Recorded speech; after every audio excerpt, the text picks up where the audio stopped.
Don't forget, letters patents.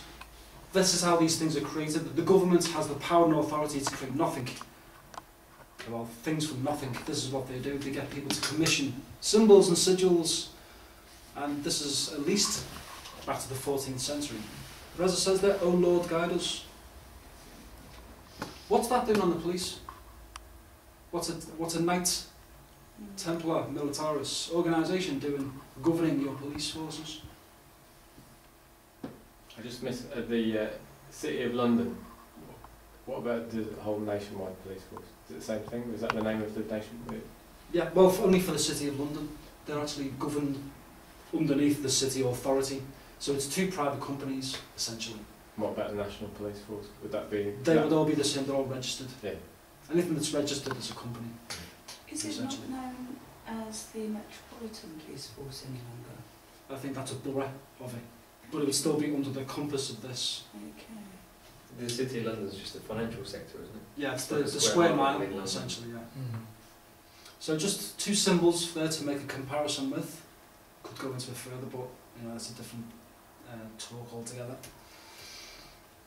Heraldry and coat of arms. So again, we've got people like governments or kings who can create these things from nothing.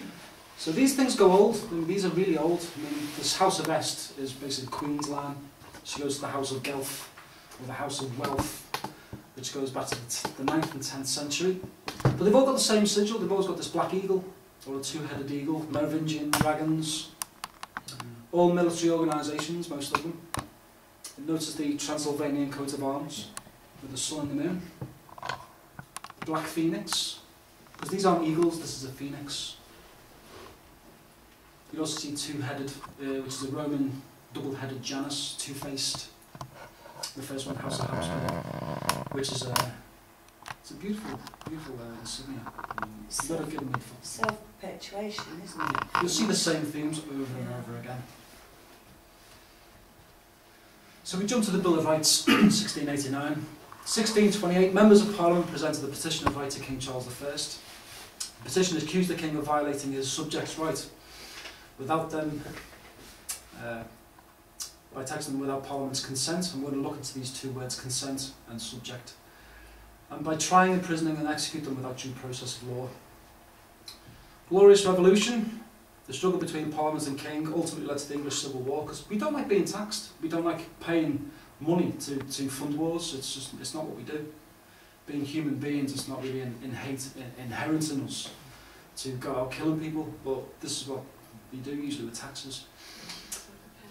Charles I was beheaded, and you'll notice for 11 years we were a self-governing country. We didn't have anyone ruling us.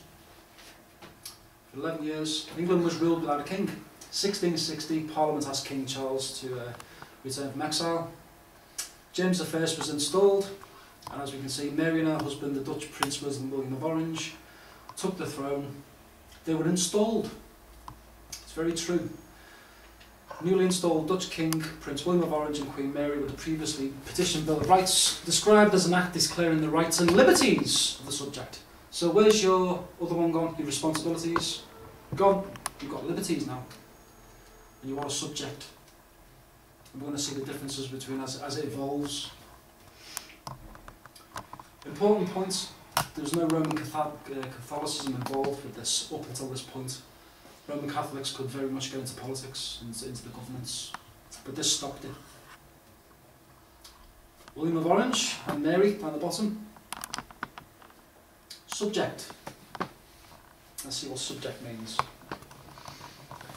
In constitutional law, one that owes allegiance to a sovereign and is governed by his or her laws. Now, someone said before, you're a sovereign. You said you were a sovereign before, or understand what sovereignty is. Well, that's allegiance to one sovereign. That's the difference. She's not recognising any of you as sovereign. It's bowing down to one sovereign, who's the king. The natives of Great Britain are subjects of the British government. And it's true, but not quite. We're going to look into that in a bit, how it's changed. In Scots law, you'll see this word, the thing which is the object of an agreement. Because that's all you are. You're things to be governed. Consent. Consent to be governed. It's a concurrence of wills. So it's your will. Do you like to be governed? Well, you've just given your will away. Express consent is that directly given, either viva voce or in writing. Viva voce is the spirit of the word of the mouth, the human word, the voice. Implied consent is that manifested by signs, actions or facts, or by an inaction or silence which raise a presumption that the consent has been given. So when you get letters through your doorstep, they're invitations to contract with them. Now if you don't actually action it or do anything against it, they will take that as compliance. Regardless of what it is, even if it's a marketing thing, you can ignore them if you want, but if it's something to do with legislation and government, you really have to reply, you have to do something. You have to either say no contract or, destroy it if you want, but they will take that as consent. So you're always best to put it back in the circular into the postal service and don't let it land. Because this is Admiralty law. If you let it land on your doorstep, it's come from the sea to the land. When it lands on your doorstep, they say that's been delivered. The only way you can do anything with it is put it back into the postal circular where it stays there and it doesn't land back on your doorstep. Just keep it away from your door. That's how I find you can get around it, but I'll explain a bit later at the end of this about what that did to me when I'd done it with the police, because they found a way around it.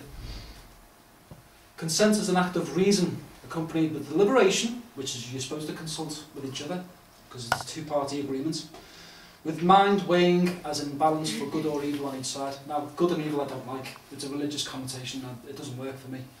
I would rather say it's whether it's fair, right,